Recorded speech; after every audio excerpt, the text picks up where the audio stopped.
50টা কেন্দ্রের 50টা কেন্দ্রের ফলাফলের মধ্যেই 1200 ভোট বাতিল হয়েছে। তো সেই ক্ষেত্রে আমার টোটাল আমি বারবার বলতাম যে একটা ইঞ্জিনিয়ারিং করবো, এরা সেই ইঞ্জিনিয়ার করে ফেলেছে। নির্বাচনের আগে থেকে এক ধরনের একদিকে প্রশাসন সহ সবাই হেলে গিয়ে লেভেল প্লেইং ফিল্ডকে নষ্ট করা হয়েছে। তারপরে আমরা বলেছি আমরা গণতন্ত্র চাই, আমরা নির্বাচনের জন্য সহযোগিতা করব। নির্বাচনের আগের দিন বিভিন্ন জায়গায় কেন্দ্র দখল করা হয়েছে, তারপরে আমরা ধৈর্য ধরেছি।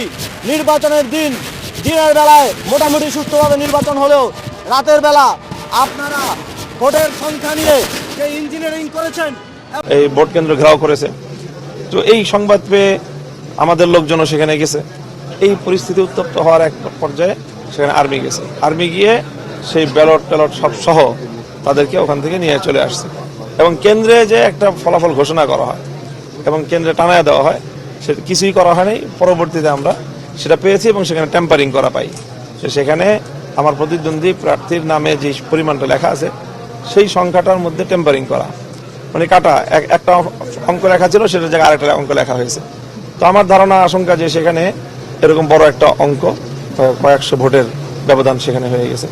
তো যেহেতু আমাদের ভোটের পার্থক্যের খুব মিনিমাম একটা কাজে এই বিষয়গুলি বড় ফ্যাক্টর, সেই কথাগুলি বলতে আসছি আর কি। ইউনুস সাহেব তো ক্ষুদ্র ঋণের জনক, তিনি জানেন কিভাবে সিস্টেম বানাতে হয়। এনজিওর আসল খেলাটা কি জানেন? আপনার নিজের কষ্টের জমানো টাকা দিয়েই তারা আপনাকে ঋণ দেয়। আপনি কিস্তির টাকা শোধ করেন আর মনে করেন ওরে বাবা, স্যার আমাদের কত বড় উপকার করলেন।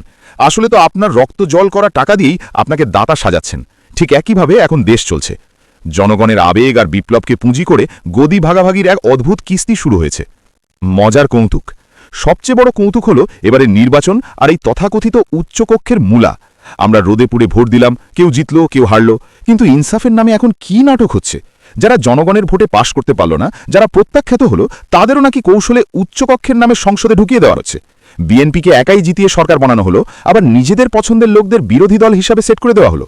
এটা কি জনমতের প্রতিফলন নাকি ডক্টর ইউনুসের সেই চিরচেনা কিস্তির ভাগাভাগি? প্রিয় বন্ধুরা, কাউকে উপদেষ্টা বানিয়ে মুখ বন্ধ রাখা আর কাউকে উচ্চকক্ষের স্বপ্ন দেখিয়ে মিঠে বুলি দেওয়া, পুরো ব্যাপারটাই একটা নিখুঁত এনজিও মডেল। এখানে আমজনতার লাভটা কোথায়? লাভ তো তাদের হচ্ছে যারা গদি ভাগাভাগির চুক্তিতে সই করেছে।